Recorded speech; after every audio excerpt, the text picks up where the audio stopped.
Okay. So, ladies and gentlemen, buckle up as I take you through the land of dollars and cents. Some of us tend to believe that teaching our children about money is more valuable than channeling the inner Picasso, or so-called Lionel Messi. Join us today as we witness the motion under dissection. Teaching financial literacy to youth is more beneficial than emphasizing arts and humanities in our education system. I'll read the motion again. Teaching financial literacy to youth is more beneficial than emphasizing arts and humanities in our education system. Proposing and opposing this motion is Mary Leaky Girls versus Our Lady of Mercy. All the best to both teams on stage. I'll be your host for today, Hamza Hussein. The single most powerful asset we all have is our mind. If trained well, it can create enormous wealth in what seems to be an instant. Karen Omoida from the Our Lady of Mercy Secondary School South B, ready to propose the motion that states, teaching financial literacy to the youth is more beneficial than emphasizing arts and humanities. Let's start with the definition of terms. What's financial literacy? Financial literacy is the ability to understand and effectively use various financial management skills. They include personal management, investing, interesting, and budgeting. Financial literacy will equip an individual with practical life skills. These life skills include budgeting, saving, interesting, and understanding credits. Let me give a good example of Chris Kirubi, one of the great investors in Kenya. He has invested in real estate, insurance, DHL, and he owns many buildings in town. And why is this so? This is because he has the knowledge on financial literacy. I repeat, knowledge on financial literacy. Financial literacy has a very great economic impact in our nation. Let me look at this example. If we compare our country, Kenya, and some countries like Singapore and Korea, we are way far behind from them. Early in the 90s, they used to borrow money from us, and currently, we're the one borrowing money from them. Why is this so? This is because Singapore and Korea, they saw that without financial literacy, there's nowhere their country can go. They introduced financial literacy in their education system. And currently, they're way far ahead from us. They are earning 917.2 million, while Kenya is earning 926.6 million. That's so low of us. Financial literacy has reduced poverty and inequality in our nation. When you have these skills from financial literacy, you will be able to be independent, and as a youth, you will not be depending on your parents' money or on someone else. With these skills, you can start a business, manage the business well, and ensure that your business will succeed but not fail. Financial literacy is a destiny of matter of chance, but not a destiny of matter of choices. If Kenya decides to adopt financial literacy now, in the early 2030s, we'll be way far ahead. We'll be developing like other countries, and will not be remaining behind like the way we are right now. Thank you. I am not Jesus, but I've come to give you the great news. It is I, Precious Njeri, from the Mary Leaky Girls High School, ready to oppose the motion that states that teaching financial literacy to the youth is more beneficial than emphasizing on arts and humanities in our education system. Let me first define terms. Financial literacy. This is the knowledge and skills necessary to make informed and effective decisions about money management and financial matters. Let me first contradict what the first speaker from the proposition side said. You said that when we are taught about financial literacy, we gain practical life skills. But when you gain those practical life skills about saving, budgeting, but let me ask you, if you don't have the money, what are you saving? What are you budgeting? What are you investing? It is all about critical thinking to think of how you're going to start a business, your own entrepreneur. You'll be an entrepreneur, there will be a high rate of employment. Also, you say that there will be an economic impact and that one is able to start a business. A study by the Kaufman Foundation states that arts graduates are 3.6 times more likely to start a business than the general population. This shows that individuals with a background in arts and humanities possess creative and innovative skills necessary for entrepreneurial success. This leads us to now high employment rates. A report by the National Endowment for Arts found that individuals with art-related degrees have high employment rates than the national average. And now you tell us that teaching financial literacy will have an economic impact on our country? No, you are wrong. Do your research well. On to my first point, creativity and innovation. A study done by the World Economic Forum's Future Jobs Report identifies creativity and innovation as the skills for workforce for the future, highlighting their importance for driving economic growth and competitiveness. Emphasizing arts and humanities cultivates critical thinking, creativity, innovation, and imagination by encouraging the students to explore, experiment, and express themselves through artistic mediums and intellectual pursuits. These are essential for addressing complex challenges, driving technological advancements, and fostering entrepreneurship. On to my second point, cultivation of critical thinking and creativity. A study by Journal Education Center researcher shows that arts education improves students' critical thinking and problem-solving abilities. People who have problem-solving abilities are able to navigate in the complex challenges that they encounter in their day-to-day lives. An example, it brings social cohesion and community building by solving problems on social fragmentation and lack of community engagement. Last is an example. My grandmother stores money under the mattress. She has educated all her children and provided all the basic needs for her children, but she has never gone to school to be taught about financial literacy. Is she financially illiterate? Let us not pretend to be like ostriches, bending our heads down, pretending not to see these challenges that I'm talking about. Lack of financial literacy is the problem that we are experiencing. Let me first question you guys. You are saying that practical creativity. For example, many people have done art. Let us look at the celebs we have in our country. Yes, they have this and humanity, the arts and these humanities that you are talking about, but they are unable to manage the way they use their money. Why are they unable to manage the way they use their money? This is because they lack the skills of financial literacy. Let me go first to my first point. Financial literacy enhances customers from exploitation. It helps customers to avoid exploitation. What do I mean by saying it enables customers not to experience exploitation? First, do you know that many youth in our society, they are being scammed? They are being given wrong information about financial products, and what do you think this is all happening? This is because they lack the skills of financial literacy. For example, let us take this incident that in Zambia, it is the first colony of China. But do you know why it became the first colony of China? This is because China had already invested in it. And they lacked the skills of financial literacy, so they were unable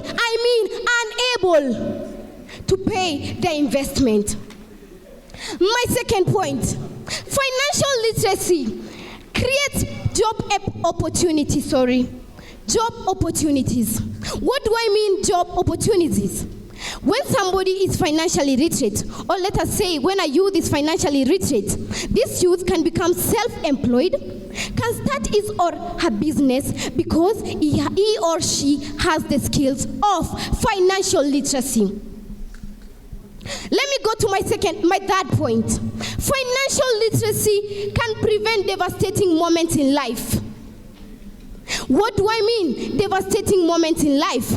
Let us look at in 2019. we experienced a disease that spread, and it was COVID-19. But let me give you a lifetime example. If our beautiful country was prepared for any kind of emergency, they would not be under the state they were. But because they were not financially literate, they were unable to come up with ideas. And that's why, as a student, we were affected. We stayed at home. Our academic was affected. And this all was caused because of lack of financial retreat. I'm not here to arrest my point, but I'm here to put my point at rest. My, oh my, what a nice session of entertainment. Now let's go back to business.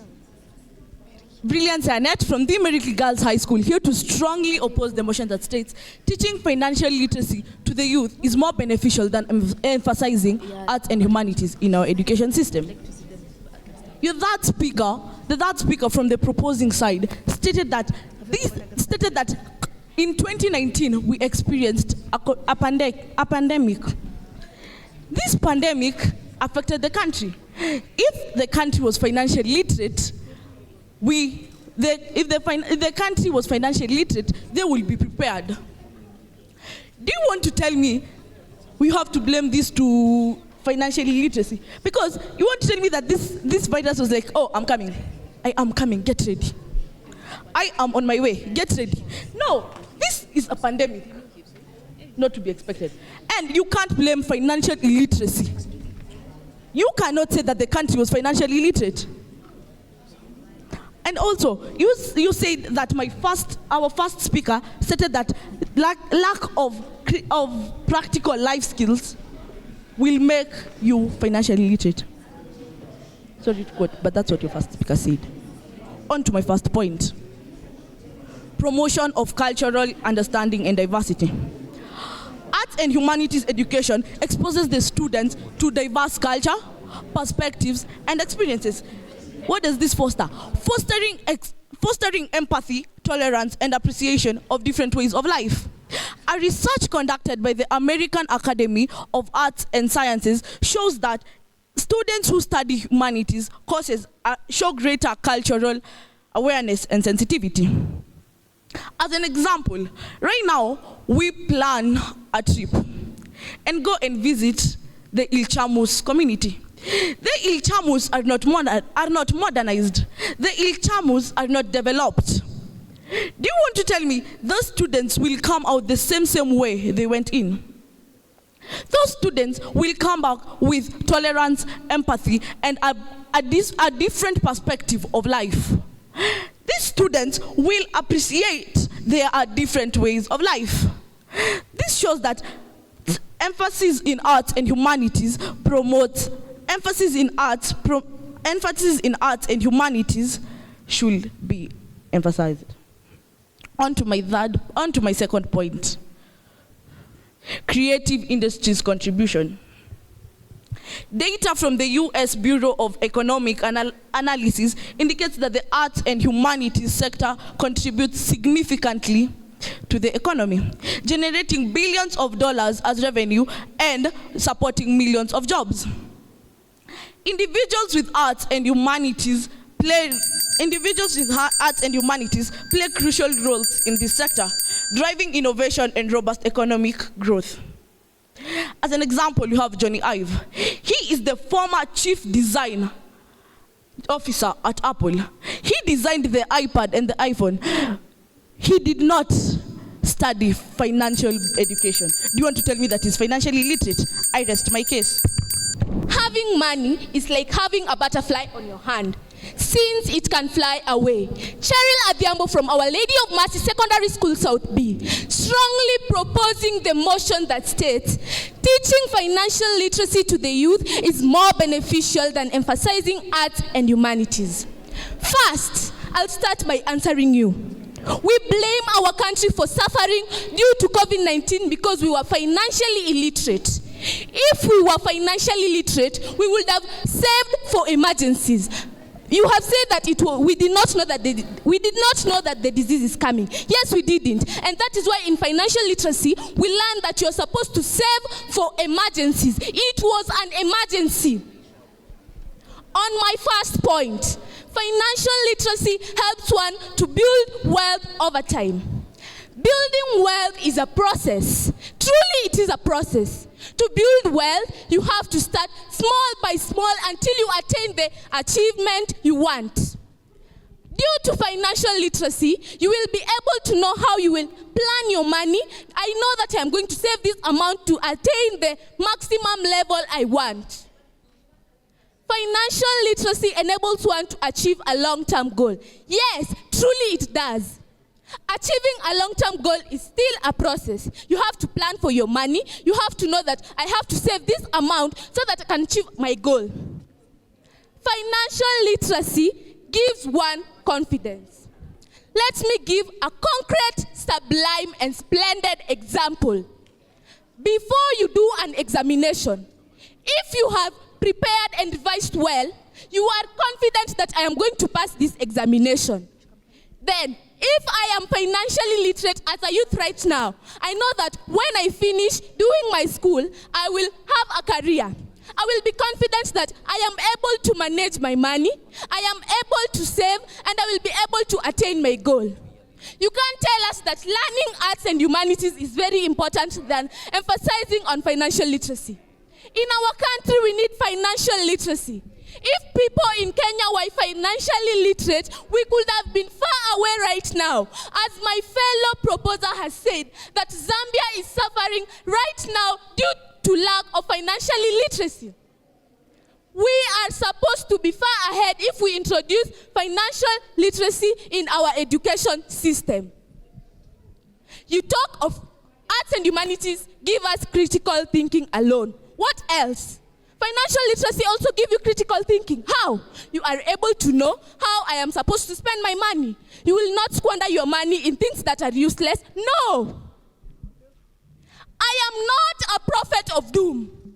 But I say, if our country does not introduce financial literacy in our education system, we will suffer as a country. I say this. Thank you. To my opposers, today is June the 1st and not April the 1st, for this is such a prank. First of all, you said your money will fly away.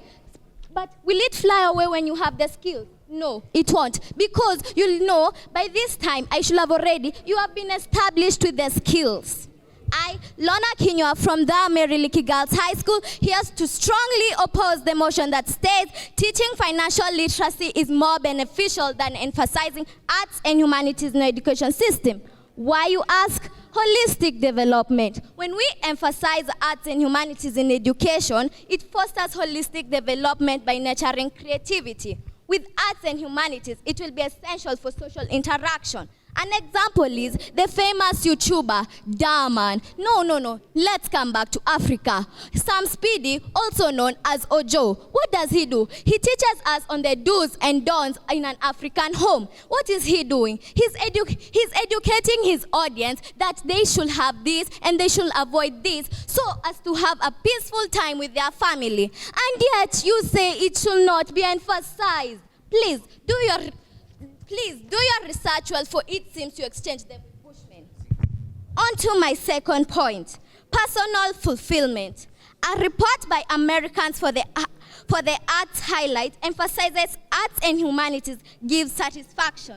An example is Charlie D'Amelio. No. Let's come back to Kenya. Trisha Khalid, also known as the famous Trisha. What do we know about this Trisha? She's a famous actor, she's a fashion model, and what else do we know about her? She has more than 1 million followers on TikTok. Once she sees her followers, her comments, such as, "You're doing such a good job, you should continue, keep up with the spirit," what will she say? Obviously, I know my place in this society since I have to educate my people here.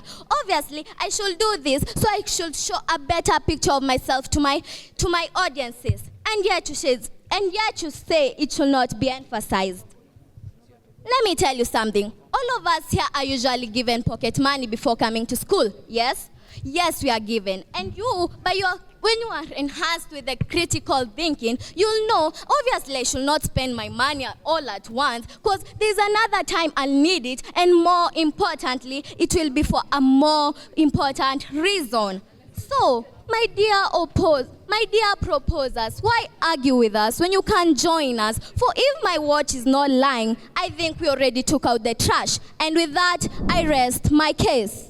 Mary Leaky girls, I have heard what you are trying to convince the audience, that arts and humanities enrich our creativity and also our cultural understanding. But I have done my research so enough, and I understand what I'm trying to pass. I'm not just passing things that I've not done research on them. So I don't know why you're keeping on emphasizing to us and telling us we should do more research. We sat down and we came up with our research. And we came out to know that financial literacy has the immediate and direct impact in the problems that we are facing. And financial literacy is the only way that can keep us going. First, thank you so much because you have supported us. You have asked us, how does your money fly? And you have given a very good example of Trisha. Yeah, I know Trisha. Thank you so much for reminding me her. You know what? You have said about Trisha, she has 1 million of followers. How will those followers help her to manage her money? I don't know. May you explain me to me. You need to emphasize more so that I can help. I can understand that. Also, Meliliki girls, you have said arts and humanities, they give you critical thinking. Let me tell you, you may have arts and humanities, but without the ability of thinking, all things are useless. I repeat, all those things are useless. And what am I trying to do? I will take rice, but if I need to add ingredients to it to become pilau, I will do so. Thank you. Since you have no statistics to back what you are telling us, and how do you expect us now to come and believe what you're saying? And also, we have not said we put away with teaching financial literacy. We have just said we should put more emphasis, more emphasis. So, onto my closing remarks. Emphasizing arts and humanities will encourage the students to think critically. We did not say to think practically, as your second proposer said. And also analyze complex issues, develop informed perspective through creative expression and interpretation, and also reflection. These are essential for navigating ambiguity, adapting to change, addressing societal issues, and in an increasingly interconnected dynamic world. So Our Lady of Mercy, we have already won this. Please, we have come to sweep you off. Ladies and gentlemen, we have come to the end of this time investing debate concerning matters investment and budgeting, and I'm as eager as you are to know the judges' results, which are as follows. Now, this is one of the most unique cases we have ever had in the debate circle season. With a difference of no difference, who do you think took this debate? The audience? Some tend to say it's Mary Leaky. One more shot at it. Who do you think took the debate? Ladies and gentlemen, this debate is a tie. 64% has been awarded to Our Lady of Mercy, and 64% has also been awarded to Mary Leaky girls. Round of applause to both teams on stage. Until next time, stay financially fabulous and artistically awesome with us here at the Debate Circle. For more content like this, don't be afraid to check out our socials on YouTube, Instagram, Facebook, TikTok, and of course LinkedIn. And I was your host for today, Hamza Hussein.